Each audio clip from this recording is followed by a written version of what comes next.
Bismillahirrahmanirrahim. Assalamualaikum warahmatullahi wabarakatuh. Alhamdulillah wassalatu wassalamu ala Rasulillah wa ala alihi wa sahbihi wa man walah wala haula wala quwata illa billah. Ketemu lagi dengan saya Fahmi Hasan Nugroho dalam mata kuliah membahas kitab usul fikih. Sebagaimana yang telah kita sepakati pada pertemuan minggu lalu, metode perkuliahan yang akan kita jalani adalah metode klasik, yaitu dengan masuk langsung ke dalam kitab usul fikih. Karena memang teman-teman adalah semester 7 dan memang mata kuliah ini adalah mata kuliah usul fikih tingkat tinggi karena diberikan kepada mahasiswa semester 7. Dan harapan dari mata kuliah ini, kenapa juga saya menawarkan metode perkuliahan seperti ini? Pertama karena memang judul mata kuliah kita adalah membahas kitab usul fikih.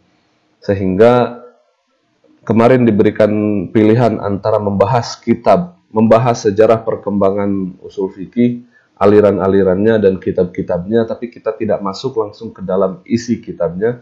Atau metode kedua, kemarin yang saya tawarkan adalah seperti ini, kita langsung membahas kitab usul fikihnya, tidak membahas orangnya, tidak membahas perkembangannya, tapi kita langsung mengambil materinya dari kitab usul fikihnya. Metode kedua inilah yang kita ambil dan harapan dari perkuliahan ini dan kenapa saya menawarkan kita kembali kepada turos ini, ya karena banyak mahasiswa fakultas syariah yang tidak bisa membaca kitab. Memang kitab itu bukan menjadi pegangan utama untuk fakultas syariah karena memang yang kita pelajari tidak hanya hukum Islam dari sisi teoritis fikihnya, tapi juga kita mempelajari bagaimana pelaksanaannya di pengadilan. Namun alangkah lebih baik kalau misalkan mahasiswa fakultas syariah, khususnya teman-teman di prodi perbandingan mazhab dan hukum, itu bersentuhan langsung dengan kitabnya, dengan sumber asli bagaimana pemikiran itu muncul. Maka dari itu kita mengenalkan turos ini kepada kalian. Meskipun yang kalian pegang sekarang bukan kitab turos asli cetakan, tapi ya tulisannya itu adalah kitab turos. Ini kan yang ini saya tulis ulang kembali agar tulisannya lebih besar, terus jaraknya lebih lebar agar teman-teman bisa memberikan makna langsung di dalam tulisan yang saya kasihkan itu. Dari kembali kepada turos, kembali kepada buku klasik. Apa manfaatnya? Seenggaknya kita akan tahu pertama bagaimana metode ulama Islam dalam belajar. Kalau teman-teman tahu, pembelajaran di perkuliahan itu adalah bid'ah. Bid'ah yang muncul nggak kurang dari 100 tahun yang lalu. Sedangkan sejak zamannya Imam Haramain Al-Juwaini, tahun 419, buku ini tuh diajarkan. Buku ini diajarkan kepada ulama, kepada para calon ulama, kemudian nanti mereka menjadi ulama dan mengajarkan kembali kitab ini. Pengajarannya ya seperti ini, seperti apa yang biasa dilakukan di pesantren. Ya membaca buku, terus kemudian menjelaskan, memberikan komentar-komentar, dan itulah yang dipelajari. Bahkan matannya itu dihafalkan, matan warokotnya dihafalkan hingga akhirnya ilmu usul fikihnya itu benar-benar ada di sini. Lalu kemudian di antara faidah kita kembali kepada turos, itu adalah kita mengerti dan mengetahui bagaimana jalannya tradisi keilmuan di dalam Islam. Kita akan tahu ternyata kitab warokot ini kan dinamai dengan warokot. Warokot itu kan artinya lembaran-lembaran kecil. Sejumlah lembaran lah, hanya beberapa lembaran. Warokot ini emang kecil, emang sedikit. Tapi ternyata faedahnya luar biasa, karena dari kitab warokot ini ternyata menghasilkan banyak sekali syarah. Banyak sekali orang ulama yang mencoba untuk mensyarah, memberikan penjelasan terhadap buku ini. Salah satunya yang kita ambil adalah syarah yang dituliskan oleh Imam Jalaluddin Al-Mahalli terhadap buku ini. Syarah Imam Jalaluddin Al-Mahalli juga kemudian disyarah lagi menjadi hasyiah. Di antara hasyiahnya ada yang saya miliki, ini adalah Hasyiatun Nafahat, karya Al-Khatib Al-Minangkabawi. Ini karya orang Indonesia. Al-Khatib Al-Minangkabawi, beliau menuliskan hasyiah untuk syarah Jalaluddin Al-Mahalli yang akan kita baca pada perkuliahan kali ini. Di sini menjadi lebih tebal lagi. Kalau tulisan saya itu yang syarah Jalaluddin Al-Mahalli terhadap Waraqat yang saya tuliskan di Microsoft Word ini, itu cuma 22 halaman isinya. Sekarang disyarah lagi menjadi Hasyiatun Nafahat, ini jadi lebih banyak. Dituliskan menjadi 180 halaman, itu pun dengan tulisan yang remek kayak gini. Kalau misalkan ditulis dengan cara lebih baik, maka akan membutuhkan kertas yang lebih tebal lagi. Itu jadi yang tadinya ringkas, terus kemudian disyarah karena isinya ternyata singkat dan padat. Hingga disyarah menjadi lebih banyak lagi, terus dituliskan hasyiah menjadi lebih banyak lagi. Di dalam Hasyiatun Nafahat, untuk penjelasan basmalah saja, itu beliau tulisan basmalah di sini, itu beliau mensyarahnya sampai berlembar-lembar. Karena ternyata banyak sekali faidah yang bisa dibahas ketika membahas basmalahnya doang. Gitu. Jadi dengan kembali kepada turos, kita tahu bagaimana para ulama itu tradisi keilmuannya seperti apa. Ada matan, terus kemudian nanti melahirkan syarah, terus dari syarah nanti melahirkan hasyiah. Kadang-kadang dari syarah atau dari hasyiah itu nanti diringkas menjadi matan lagi yang baru, atau kadang-kadang ada lagi yang mengubah itu menjadi nazam. Begitulah tradisi keilmuan khususnya dalam ilmu usul fikih berjalan. Terus juga dengan kembali kepada turas, kita akan mengerti bagaimana para ulama itu menjelaskan. Ternyata yang kita terima dalam penjelasan di bangku kuliah itu langsung intinya aja, seperti kaidah al-aslu fil amri lil wujub. Tapi ternyata ketika kita buka ke dalam kitabnya, pembahasannya nggak langsung kayak gitu. Seperti kaidah al-aslu fil amri la yaqtadi takror. Ternyata pembahasannya itu nggak langsung kepada kaidah itu. Itu memang sudah dibahas, tapi ternyata tidak langsung menyatakan ini adalah kaidah usul fikih. Begitu. Terus juga kita akan mengerti misalkan bagaimana ketika seorang ulama menuliskan ada perbedaan pendapat di situ. Ketika menjelaskan suatu masalah, terus kemudian beliau menyebutkan wakila titik. Ketika ada wakila, oh berarti ini adalah perbedaan pendapat yang dituliskan di dalam permasalahan tersebut. Jadi dengan kita kembali kepada turas, kita mengerti bagaimana mereka menjelaskan ilmu usul fikih ini yang berbeda dengan apa yang kita dapatkan di bangku kuliah. Ya ini bangku kuliah juga sih, cuma di bangku kuliah ini kita menggunakan metode klasik yang biasa dilakukan oleh para ulama dulu. Baiklah, yang akan kita bahas, yang akan kita kaji pada pertemuan ini adalah kitab Syarah Waraqat fi Ilmi Usulil Fiqh, karya Imam Jalaluddin bin Muhammad bin Ahmad Al-Mahalli.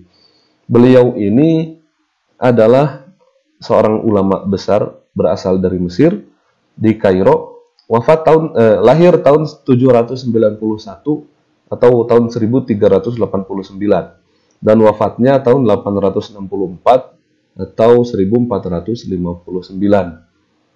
Imam Jalaluddin Al-Mahalli ini salah satu buku yang beliau tulis dan itu yang paling terkenal. Mungkin teman-teman juga punya dan minimal sering mendengar, yaitu Tafsir Jalalain.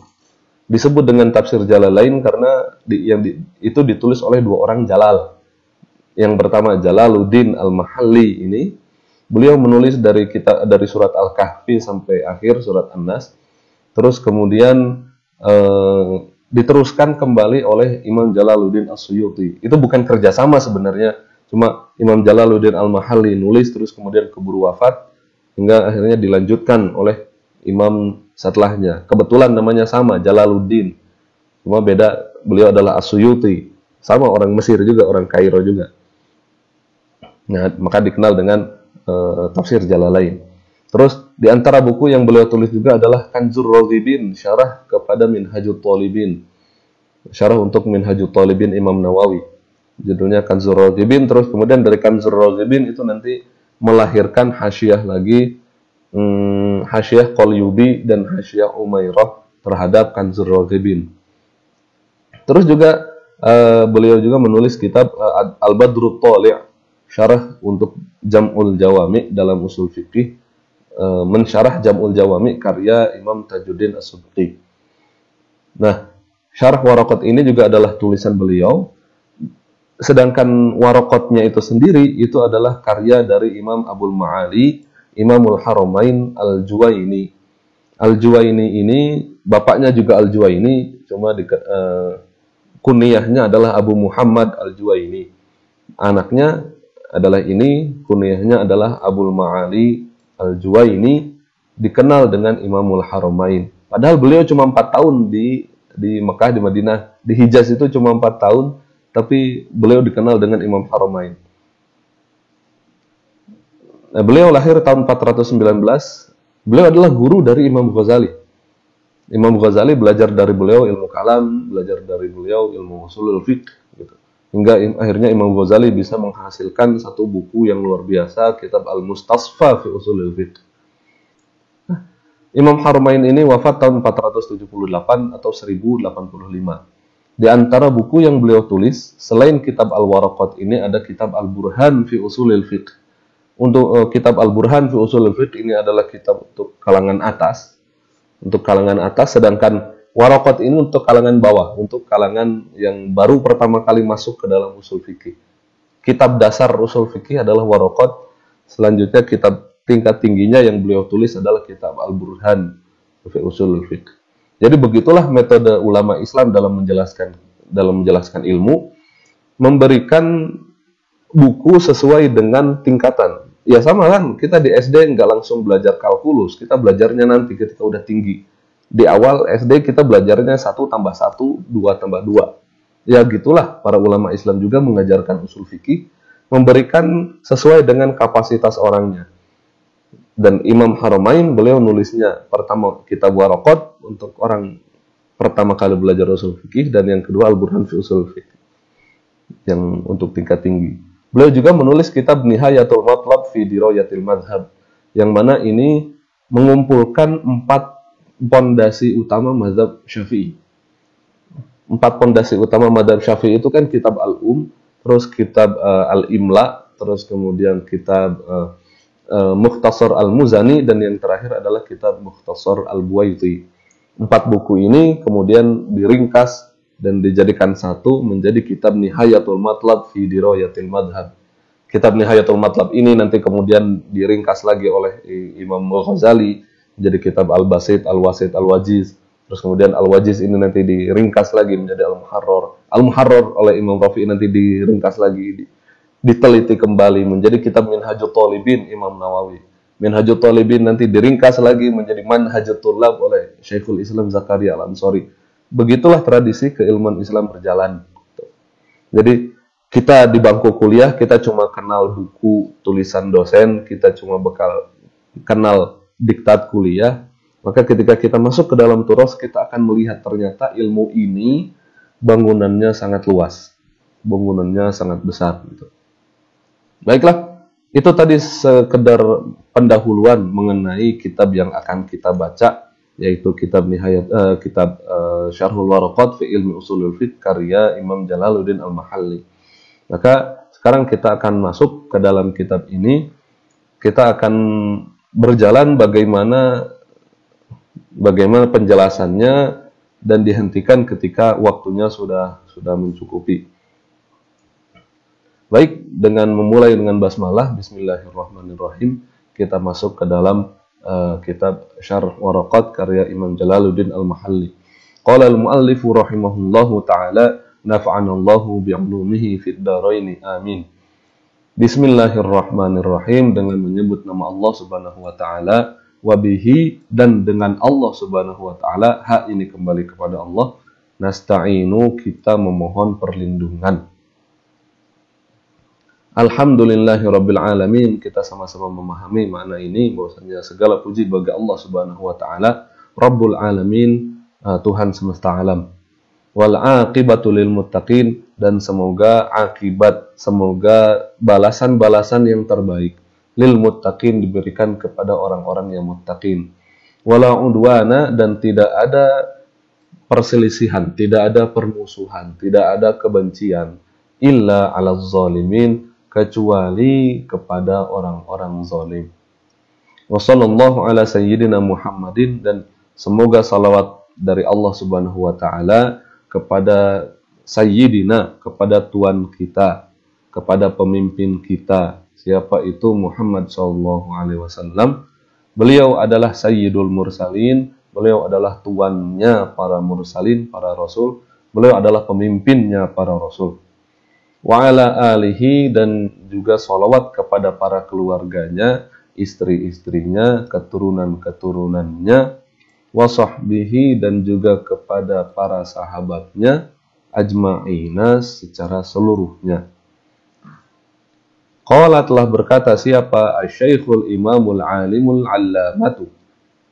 Syekh itu panggilan orang tua, tapi orang yang berilmu juga dipanggil dengan syekh. Imam juga panggilan kepada seorang ahli ilmu. Kadang-kadang imam itu dipanggil untuk pemimpin, tapi dalam keilmuan juga dipanggil dengan imam, karena beliau adalah memimpin dalam ilmu tersebut. Al-alimu adalah orang yang alim. Al-allama orang yang paling alim. Beliau adalah Syamsuddin. Ya, memang namanya adalah Syamsuddin Muhammad bin Ahmad Al-Mahalli Asy-Syafi'i. Jadi dalam bahasa Arab ada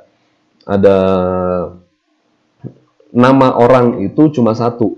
Bahkan sampai hari ini orang Arab itu namanya cuma satu. Bahkan teman-teman kita, saudara-saudara kita, leluhur kita yang memang mereka adalah keturunan syarif, keturunan orang Arab, mereka namanya juga satu.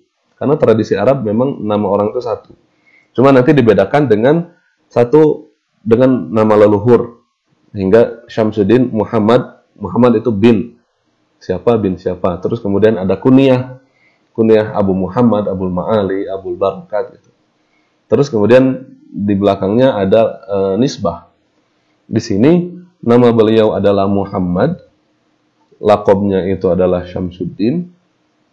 Terus kemudian nisbat beliau adalah Al-Mahalli. Asy-Syafi'i di sini adalah mazhab beliau. Berarti mazhab beliau itu sama dengan mazhabnya Imam Haramain Al-Juwaini, yaitu mazhab Syafi'i.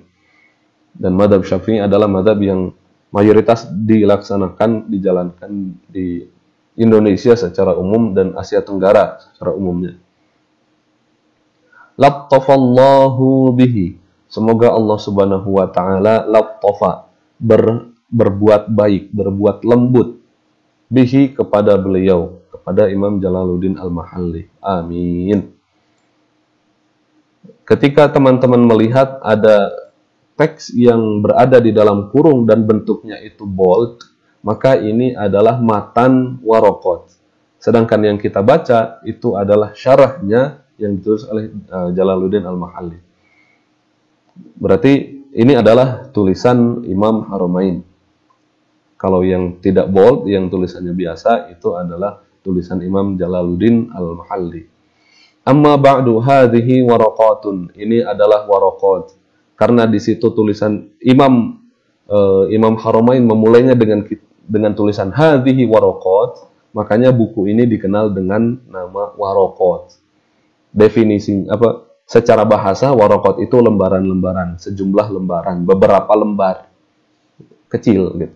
Tambah lagi ditulis oleh beliau hadhihi waraqatun qalilatun. Ini adalah waraqat yang sedikit, lembaran-lembaran yang sedikit. Bahkan saya menulis ulang kitab Jalaluddin Al-Mahalli ini cuma 2 hari. Cuma 2 hari dan mendapatkan 22 halaman. Itu kan sedikit, sebentar. Semoga kita bisa menyelesaikan pembacaan kitab ini dalam 13 pertemuan. Sesuai dengan kewajiban kita untuk melaksanakan kuliah selama 16 pertemuan. Pertemuan 1 udah, pertemuan nanti ada UTS dan UAS, dikurangi 2 berarti tinggal sisa 13 lagi. Hadhihi waraqatun qalilatun tashtamilu ala fusulin min usulil fiqh. Tashtamilu yang mencakup ala fusulin terhadap sejumlah pasal, sejumlah tema min usulil fiqh dari pembahasan ilmu usul fikih. Yantafi'u bihil mubtadi, yang bisa diambil manfaatnya dari buku itu. Siapa al-mubtadi? Orang-orang mubtadi yang baru belajar usul fikih. Meskipun baru belajar, meskipun dari dulu kita udah belajar usul fikih dari semester 1 ada usul fikih, semester 2, 3, 4, 5, 6 ada terus usul fikih, tetap kita masuknya mubtadi. Karena ketika kita masuk ke dalam usul fikih yang lebih besar lagi, kita akan mendapatkan hal yang benar-benar baru lagi. Apalagi kalau misalkan kita masuk ke dalam kitab Ar-Risalah karya Imam Syafi'i. Yantafi'u bihil mubtadi, yang bisa mengambil manfaat dari buku itu. Siapa al-mubtadi? Orang-orang yang mubtadi, yang baru belajar. Wa ghairuhu, dan juga orang-orang yang lain. Wa dzalika, dan itu ai lafzu usulil fiqh. Dzalika kembali kepada usul fikih. Jadi lafaz usul fikih ini mu'allafun min juz'aini, terdiri dari 2 bagian. Nah, dari sini kita membahas, dari sini kita sudah membahas mengenai definisi usul fikih. Mengenai definisi usul fikih, bahwasanya ada 2 cara dalam mendefinisikan usul fikih. Yang pertama, definisi usul fikih dari sisi bahasa, dari sisi bahwasanya usul fikih terdiri dari 2 kata, usul dan fikih, gitu. Terus definisi usul fikih yang kedua akan dibahas pada pertemuan yang akan datang, definisi usul fikih secara alam, secara bahwasanya ilmu usul fikih itu menjadi sebuah ilmu tersendiri. Definisinya nanti ada dibahas di kemudian hari.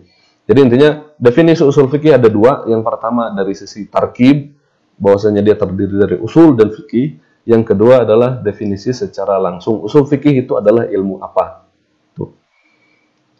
Wa dzalika lafdzu usulul fiqh mu'allafun min juz'aini, terdiri dari 2 bagian.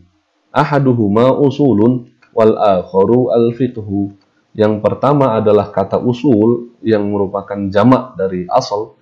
Yang kedua adalah wal akharu al fiqhu. Yang lain adalah kata fikih. Mufrada ini dua-duanya adalah mufrad. Minal ifrodi, dari kata ifrad, ya dua-duanya adalah mufrad dari ifrad. Muqabilut tarkib, yang bukan berasal dari susunan kata. La tasniyah, keduanya bukan tasniyah dan bukan jamak. Walal jamak. Tasniyah itu kan 2 kata, jamak itu 3 atau lebih.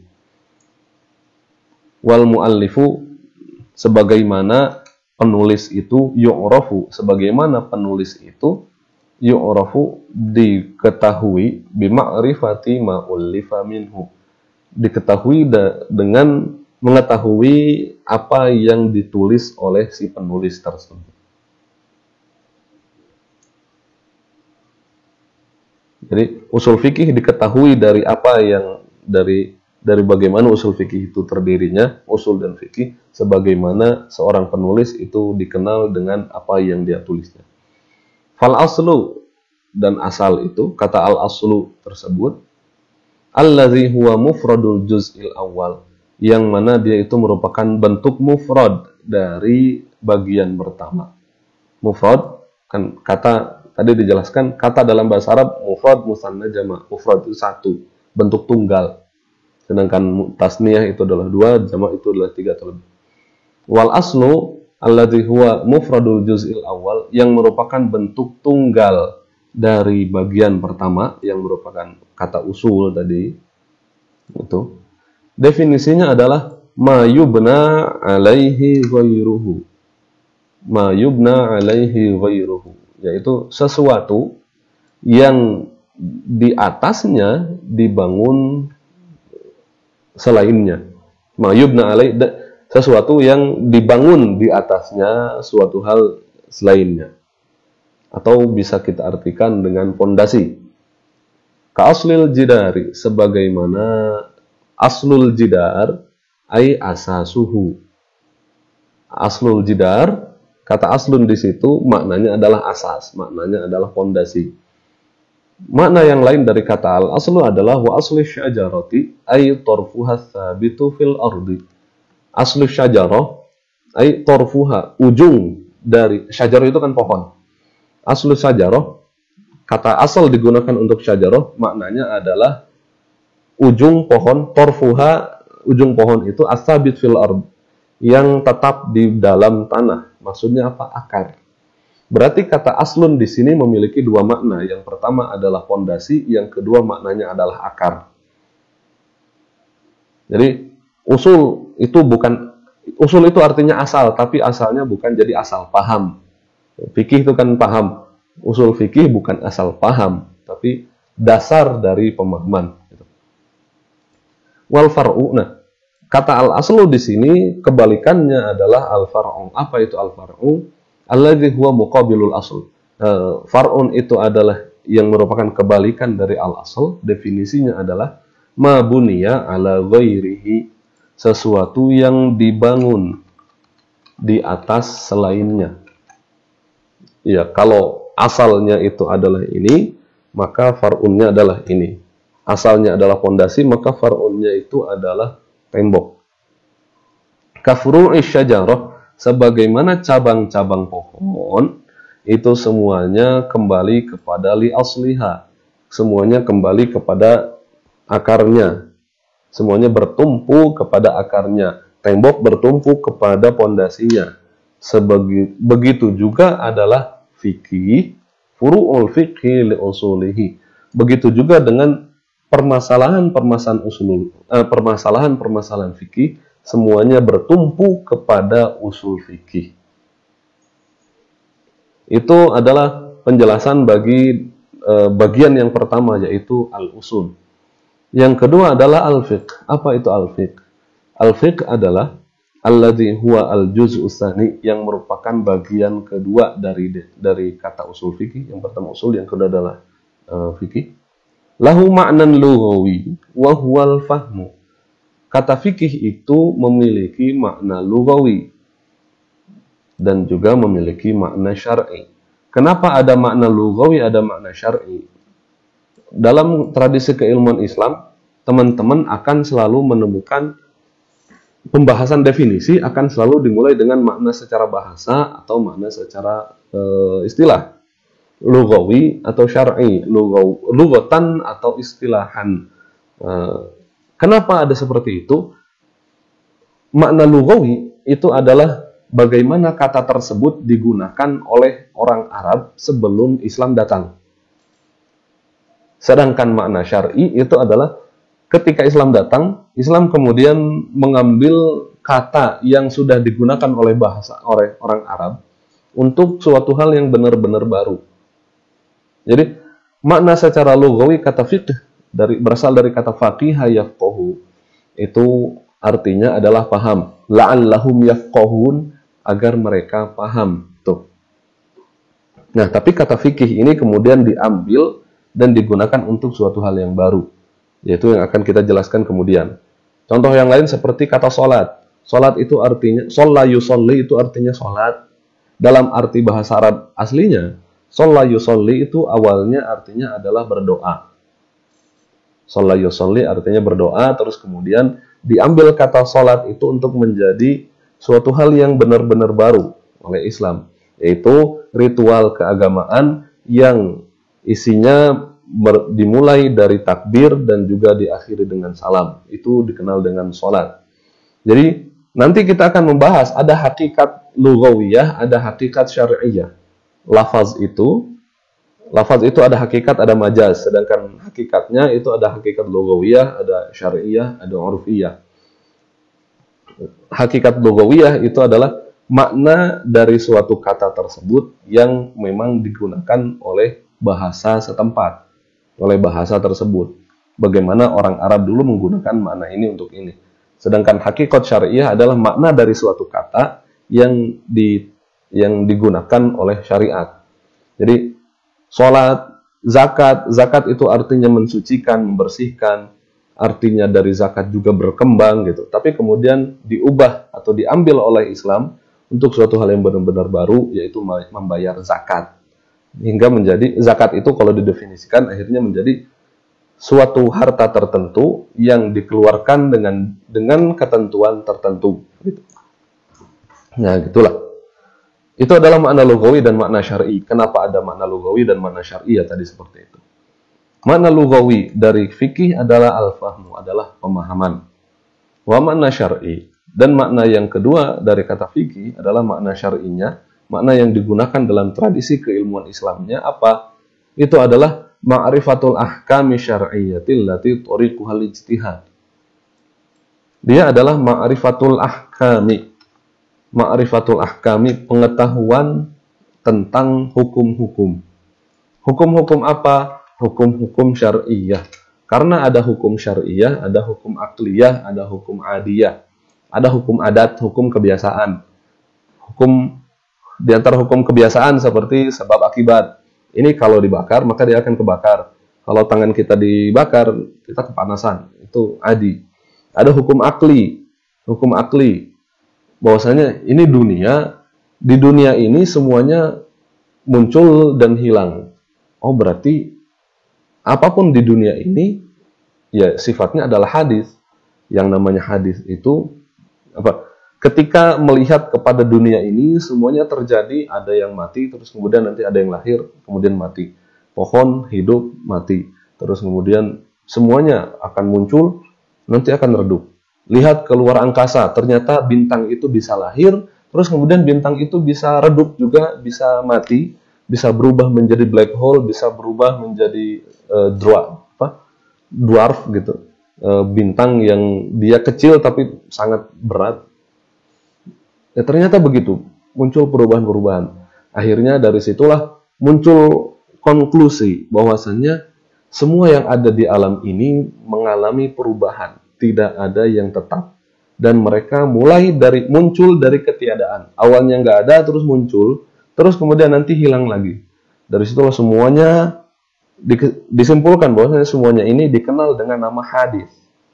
Dalam bahasa Arab, dalam tradisi keilmuan Arab, ini dikenal dengan hadis. Berarti Allah itu tidak mungkin seperti ini. Allah tidak mungkin muncul dari ketiadaan. Karena Allah memiliki sifat al-qidam. Terus Allah juga tidak akan hancur, tidak akan hilang. Karena Allah memiliki sifat al-baqa. Itu kan hukum akli. Gitu. Hukum akli yang kita berpikir. Begitu juga dengan ilmu logika. Itu kan gitu. Kalau A adalah A, B juga adalah A, berarti B adalah A. Begitu. Ada silogisme, itu adalah hukum akli. Sedangkan hukum syar'i, inilah yang kita bahas sekarang. Kita nggak bahas mengenai yang tadi hukum adat, bagaimana api membakar. Kita nggak bahas mengenai hukum akal. Yang kita bahas adalah hukum syariat. Itu adalah fikih. Nah, fikih itu membahas mengenai hukum-hukum syariat. Allati tariquhal ijtihad. Yang mana jalannya itu adalah ijtihad. Yang mana hukum-hukum tersebut dapat diambilnya dari mana?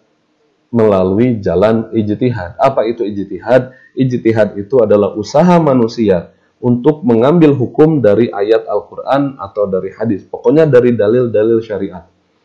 Maka dari sini kita memahami bahwasanya ada perbedaan antara dalil dengan fikih. Antara dalil dengan pemahaman terhadap dalil itu berbeda.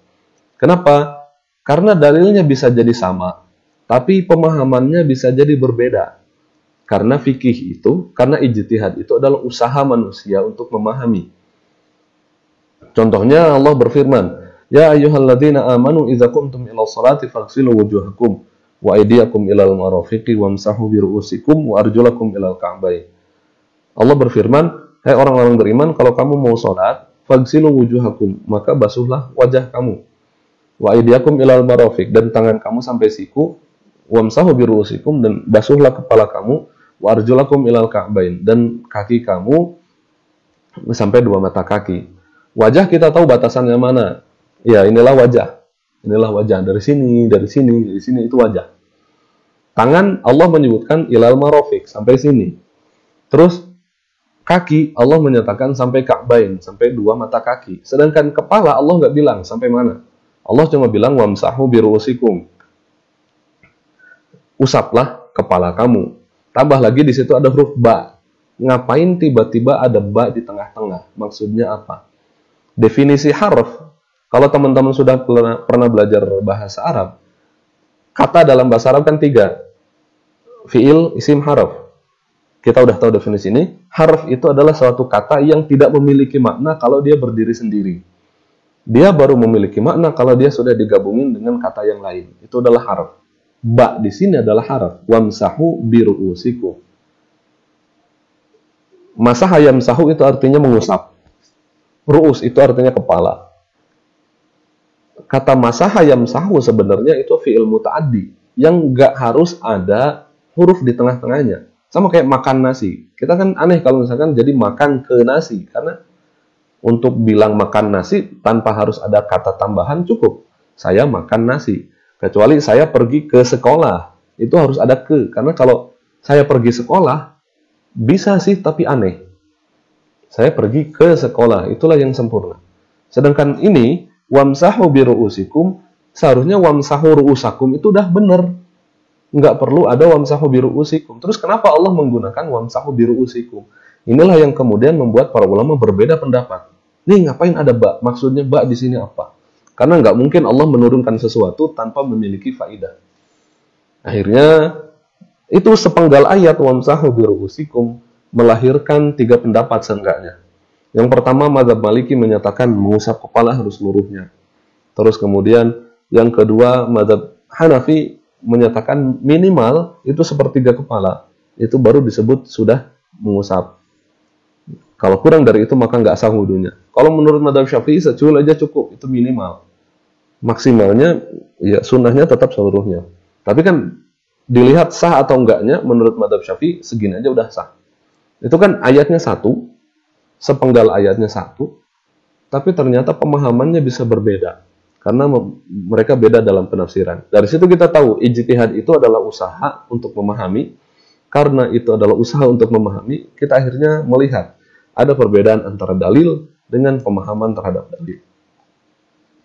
Di antara hukum-hukum syariat itu apa aja? Beliau menuliskan di sini, kal ilmi bi anna niyyata fil wudu'i wajibatun. Seperti pengetahuan bahwasannya niat itu di dalam wudu hukumnya adalah wajibah. Karena hadis Rasulullah SAW yang diriwayatkan dari Umar bin Khattab bahwasanya innamal a'malu binniyati wa innamal likulli imri'in ma nawa. Segala sesuatu itu tergantung kepada niat. Nah, dan setiap orang wa innamal likulli imri'in, dan setiap orang itu hanya mendapatkan ma nawa, apa yang ia niatkan. Kalau ibadah tidak diniatkan berarti enggak dapat pahala ibadahnya dong. Karena Allah menyatakan wa innama likulli imri'in ma nawa. Kita akan dapat apa yang kita niatin. Kalau kita nggak niat berarti kita nggak dapat. Berarti kita harus niat. Dari situlah para ulama membahas detail mengenai niat. Kalau dalam kaidah fikih kita akan bahas al-umuru bimaqasidiha, itu ternyata bisa tebal sekali pembahasannya, bisa lama. Syekh Amr Wardani di Mesir, beliau mengajar kitab Al-Ashbah wan Nazair mengenai kaidah al-umuru bimaqasidiha itu 2 tahun nggak beres. 2 tahun bukan berarti saya mengikuti 2 tahun itu terus-terusan. Tahun ini saya masuk, terus kemudian belang betong, masuk enggak, terus sampai tahun berikutnya ternyata masih dalam kaidah itu, meskipun di bagian yang berbeda. Itu pentingnya niat. Terus wa annal witro, dan sesungguhnya salat witir itu adalah mandubun, adalah dianjurkan. Karena meskipun bagi Rasulullah SAW salat witir itu adalah wajib, tapi bagi kita umat Rasul salat witir itu adalah sunnah. Ketika kita menemukan suatu dalil, kita akan pertama kali usul fikih itu mainnya gini. Pertama kali ketika kita melihat suatu dalil, kita akan melihat di situ ada perintah atau larangan. Nanti kita akan bahas redaksi perintah itu apa aja, redaksi larangan itu apa aja. Setelah tahu, oh ini ada perintah nih, redaksinya redaksi perintah. Kita kemudian lihat apakah perintah ini perintah tegas atau enggak. Maksudnya tegas di sini adalah kalau kita melaksanakan dapat pahala, kalau enggak maka kita diancam dengan dosa atau dengan neraka, atau enggak. Tentang sholat, kita tahu sholat wajib karena ada perintahnya, ada ancamannya. Qalu ma salakakum fi saqar, qalu lam nakum minal musallin. Kenapa kalian masuk neraka? Karena kami enggak sholat. Dari situ orang yang enggak sholat diancam neraka. Berarti kita paham, kita harus sholat. Itu berarti kan perintahnya tegas.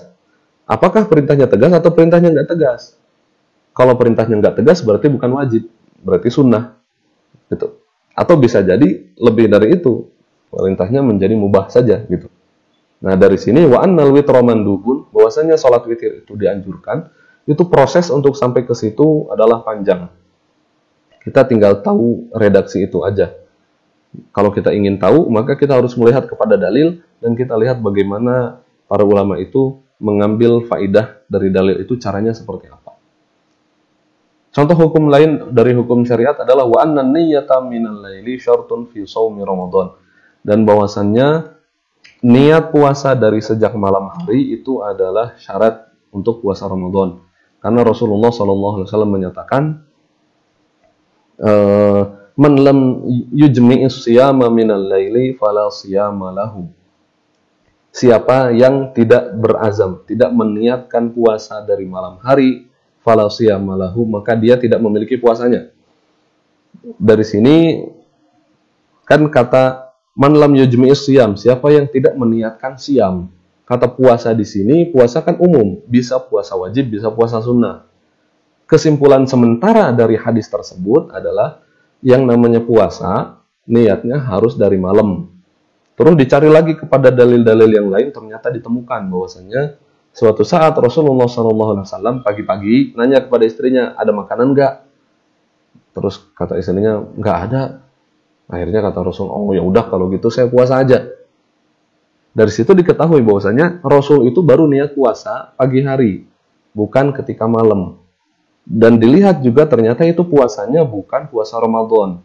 Dari sinilah diketahui bahwasanya hadis yang pertama, siapa yang belum niat puasa dari malam maka tidak dapat pahala puasa, itu dimaksudkan untuk puasa wajib. Kenapa? Karena puasa sunnah ada contohnya dari Rasul, boleh melakukan niat sejak pagi. Dari situ disimpulkanlah suatu hukum bahwasannya untuk puasa wajib, puasa Ramadan atau puasa nazar atau puasa qadha itu niatnya harus dari malam. Maksudnya malam adalah sebelum subuh, fajar, ketika imsak lah. Terus kalau puasa sunnah itu boleh dilakukan setelah subuh, pagi, sampai sebelum zuhur, dengan syarat dia belum makan. Itu kesimpulan hukumnya. Makanya di beberapa daerah, di beberapa masjid, ketika setelah sholat tarawih, imam itu ngajak makmum untuk baca niat bareng-bareng. Ya karena menurut mazhab Syafi'i setiap hari itu harus niat puasa. Karena ibadah puasa di satu hari itu adalah ibadah yang terpisah dari puasa di hari yang lain. Kalau hari ini batal, ya hari besoknya kan nggak batal. Ya udah, karena mereka puasa tiap hari itu adalah puasa sendiri-sendiri yang terpisah dari hari yang lain. Sehingga setiap hari harus diniatin. Kalau nggak niat maka nggak sah puasanya. Makanya imam ngajak makmum untuk sama-sama baca niat biar nggak lupa. Tuh. Terus kemudian wa anna zakata wajibatun fi malis sabiyyi wa ghairu wajibatin fil hulli. Wa anna zakata, dan sesungguhnya zakat itu wajibatun adalah wajib di fi malis sabiyyi, di hartanya anak kecil. Wa ghairu wajibatin, dan tidak wajib fil hulli, di perhiasan. Jadi kalau misalkan kita memiliki emas tapi dalam bentuk perhiasan dan kita gunakan itu emas, kita maksudnya cewek, karena cowok nggak boleh pakai emas. Kalau ibu-ibu, kalau cewek, teman-teman cewek punya emas, terus emasnya itu dalam bentuk perhiasan dan itu digunakan secara reguler, maka itu tidak wajib zakat. Tapi kalau misalkan yang kita punya adalah emas batangan kan nggak dipakai, nggak mungkin ditempel di sini, nggak mungkin ditempel di sini kan. Emas batangan kan ya disimpan aja. Maka kalau sudah masuk batas nisab dan masuk haul, maka itu wajib untuk dizakatkan. Fil hulliyil mubah, dalam perhiasan yang dibolehkan, bukan perhiasan yang berlebih-lebihan. Terus kemudian wa annal qatla, dan sesungguhnya membunuh itu bimusaqqalin, dengan suatu yang memberatkan, dengan suatu barang yang berat. itu yujibul qisas, itu mewajibkan pelakunya harus dihukum qisas. Wa nahwi dzalika min masailil khilaf. Dan semacamnya min masailil khilaf dari permasalahan-permasalahan khilaf yang kemungkinan mendatangkan khilaf, perbedaan pendapat. Nah, hukum-hukum fikih tadi, hukum-hukum syariat tadi itu bikhilafi ma laisa tariquhul ijtihad. Itu berbeda dengan hukum syariat, tapi diketahuinya bukan dari jalan ijtihad. Ini yang termasuk ke dalam al-ma'lum minad-din bid-darurah. Suatu hal yang sudah menjadi dogmatis di dalam Islam. Tidak boleh diganggu gugat lagi. Di antaranya adalah kal ilmi bi anna shalawatil khamsa wajibatun. Seperti mengetahui bahwasannya sholat yang 5 waktu itu adalah wajib. Itu udah dogmatis, udah nggak bisa diganggu gugat lagi. Orang yang mengganggu permasalahan itu, bilang sholat itu nggak wajib, dia bisa jatuh kepada kekufuran. Minimal sesat, maksimal kufur. Terus contoh yang lain, wa anna zina muharramun. Wa anna zina muharramun, bahwasanya zina itu adalah haram. Ini sudah dogmatis, ini udah nggak bisa diganggu gugat lagi. Maklum minad-din bid-darurah, orang bisa sesat, bahkan bisa kafir gara-gara menghalalkan yang haram atau mengharamkan yang halal. Atau menyatakan tidak wajib bagi suatu hal yang wajib. Wa nahwi dzalika minal masailil qat'iyyati, dari masalah-masalah yang qat'i. Berarti dari sini, dari dua masalah ini kita mengetahui bahwasanya ada dua jenis masalah dalam hukum syariat, itu ada dua jenis. Pertama, hukum syariat yang qat'i, yang tidak bisa diganggu gugat lagi. Yang kedua adalah hukum syariat yang zonni, yang isinya sangat banyak, sangat memungkinkan adanya perbedaan pendapat. Perbedaan pendapat muncul karena ijtihad, adalah usaha untuk memahami. Karena itu adalah usaha manusia untuk memahami, maka sangat mungkin terjadi perbedaan pemahaman. Sedangkan yang qat'i itu jalannya bukan lagi ijtihad, karena semua orang harusnya udah tahu. Orang baru masuk Islam, dia langsung diajarin ini, rukun iman, rukun Islam. Rukun Islam, sholat, zakat, puasa, haji. Itu harusnya udah sepakat, itu harusnya nggak lagi diganggu gugat, itu udah wajib. Jadi, kalau dalam perkara yang zonni, maka boleh silahkan berbeda pendapat, tidak apa-apa. Sedangkan dalam permasalahan qat'i tidak boleh ada perbedaan pendapat. Nah, hukum syariat jenis kedua ini, fala yusamma fiqhan. Hukum syariat yang qat'i itu bukan lagi disebut dengan fikih. Gitu. Maka, ya begitulah. Lalu kemudian fal ma'rifatu huna, yang dimaksud dengan kata ma'rifat di sini, kenapa di sini adalah ma'rifat, adalah al-ilm. Maksudnya adalah ilmu. Tapi nanti kita akan bahas definisi ilmu. Ilmu itu adalah pengetahuan tentang sesuatu secara sempurna. Tapi yang dimaksud di sini adalah al-ilmu bima'na zon. Ilmu, meskipun ilmu itu tidak mencapai tingkat 100% yakin. Gitu. Tapi ilmu bima'na zon. Karena fikih itu beredarnya di dalam zon, di dalam ranah kira-kira, di dalam ranah zon. Karena di antara perbedaan pendapat itu kita tidak bisa menyatakan ini benar, ini salah. Beda dengan permasalahan yang kedua, hukum syariat yang qat'i. Kita tahu ini yang benar, selain itu salah. Tapi kalau dalam masalah fikih, kita nggak bisa menyatakan ini benar, ini salah. Ada kunut subuh, ini benar, ini salah. Kita nggak bisa menyatakan itu. Paling kita hanya bisa menyatakan ini benar menurut saya, tapi menurut orang lain bisa jadi salah. Pendapat ini menurut saya salah, tapi menurut orang lain bisa jadi benar.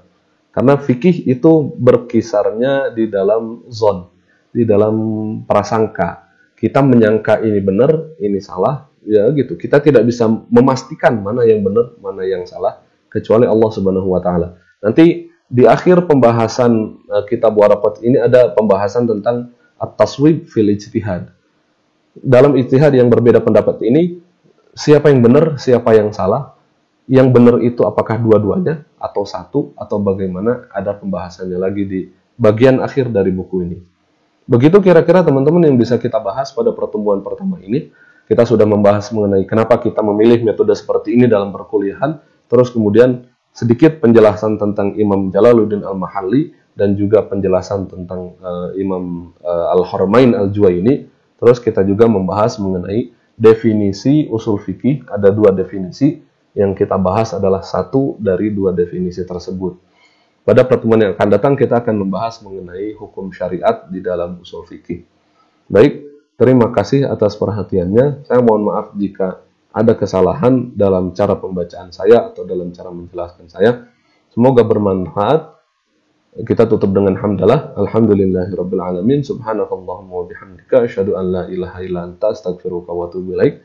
Semoga sehat selalu, semoga bermanfaat. Assalamualaikum warahmatullahi wabarakatuh.